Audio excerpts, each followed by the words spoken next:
Лажен лекар за само 2 дена собра речиси 20.000 евра од повозрастни граѓани во Штип и Виница. Мета на измамата се 77 годишна жена од Штип и на иста возраст е и маж од Виница. Приказната на лажниот лекари во двата случаи е идентична. Жената од Штип пред 2 дена пријавила дека лажниот лекар иззел 700.000 денари. Телефонски се јавил дека на нејзината сестра која била во болница поради скршеница на нога било потребно да ѝ се изврши операција и да се вгради шипка. Идентична е приказната и на 77 годишниот виничанец, кој случајот во полиција го пријавил вчера. Лажниот лекар му зел 430.000 денари.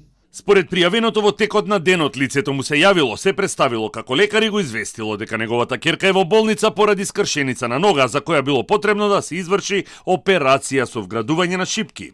Како што е пријавено, лицето му ги побарало парите и откако се договориле во неколку наврати ги однел на договореното место.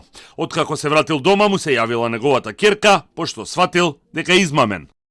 Вообичаено мета на вакви измами се повозрастните граѓани кои во паника, страв за најблиските наседнуваат на ваквите приказни.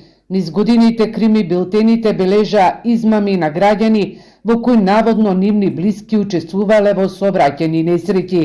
Од СВР Штип информира дека работат на расчистување на овие 2 случаи.